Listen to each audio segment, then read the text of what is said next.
Back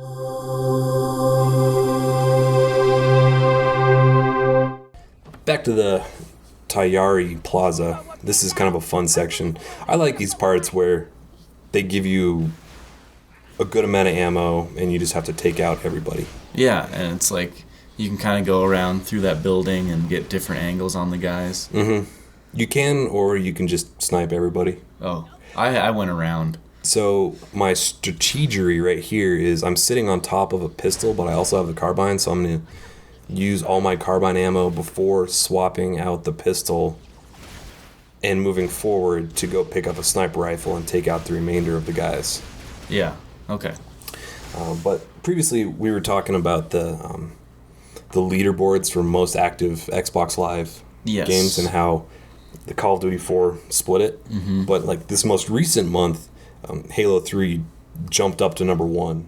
I think people preparing for this game. Yeah. Which is kind of a cool thing to think about. Like, there's that many people that care about this franchise that they're preparing for the new game to come out.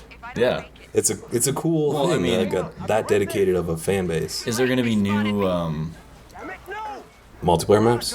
Or not multiplayer maps? There are some new multiplayer maps that come with it. Okay, but are there going to be new? Are they going to reset your ranks? Is there going to be new ranks? I have no idea about that.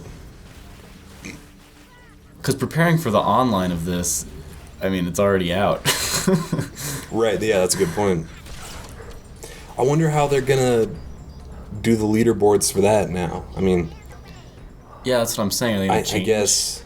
Is Halo 3 ODST multiplayer disc gonna be right next to Halo 3 multiplayer on the Xbox Live leaderboards? I don't know what you're saying. The disc? Yeah, there's 2 discs that come with ODST. Okay. There's the Halo 3 multiplayer disc. Uh-huh. And then there's Firefight. Yeah, and then there's what I'm playing right now in Firefight. But then there's also Halo 3. Right.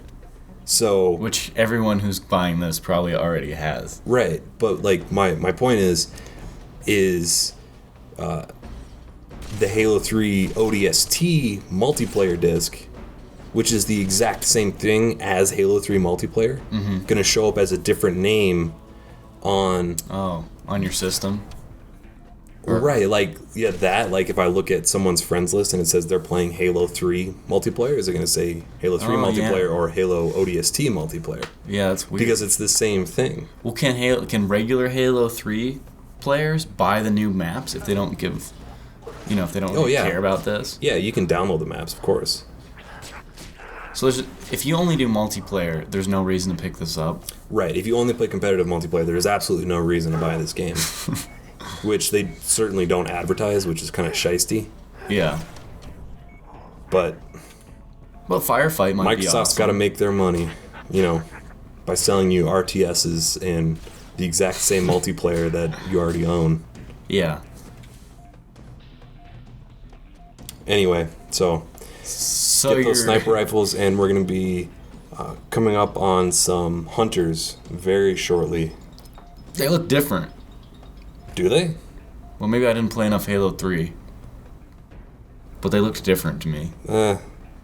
I didn't really notice anything different at all. I mean, they look the same as they did from Halo 1. I mean, there might be a little bit... Oh, they look way different from Halo 1. They were blue and had red bellies.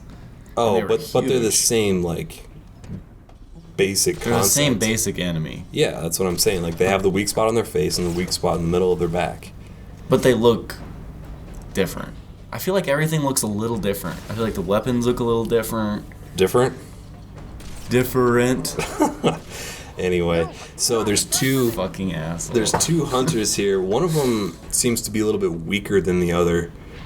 The yellow one, kind of in the back, I felt was easier to kill than the blue one that's up close. But they're not too hard to kill if you just stick them with enough grenades.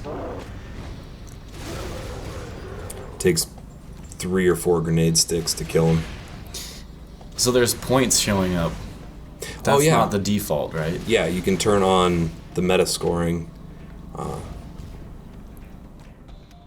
if you want, which I like because there's some situations where you're shooting so far away you don't always know if you get the kill Mm-hmm. If you're just like picking off grunts from, sniper range with a pistol, it's hard to tell sometimes if you get that headshot. And it's really... You get a medal if you get a headshot. Right, yeah, exactly. But if you have that off, you don't know. And you can waste ammo.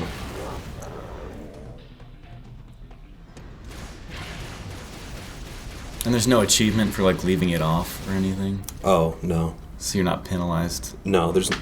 Yeah, I like to turn it on.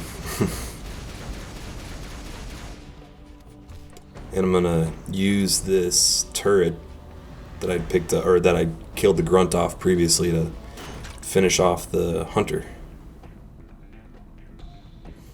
The turrets are great for taking out the hunters because it kind of freezes them in place and they kind of... Yeah, that was awesome. Yeah. So I'm going to go back and get that sniper rifle that I dropped earlier, just temporarily, so I could waste some carbine ammo. Yeah. And so this game has a full 1,000 gamer score you can get? Yep, full 1,000. I got about 640, I think, after completing the game once on Legendary. And that was actually intentionally missing a couple easy achievements, so I could go back and record them later. Oh, okay. So you can probably get 700 achievement points by just playing the game through on Legendary. Okay. And like one thing I do like about this game is they took a page out of Gears of War 2's book, where they tell you, oh, you've got 1 of 10 headshots that you need to get an achievement. Mm-hmm. Like the progress bar towards an achievement? Exactly. Now, what I would have really liked them to have done is copy from Shadow Complex and tell you, and like keep track of it and keep leaderboards after you get those 10. So like there's some levels where Explicit D is better than you. Nope, never gonna happen.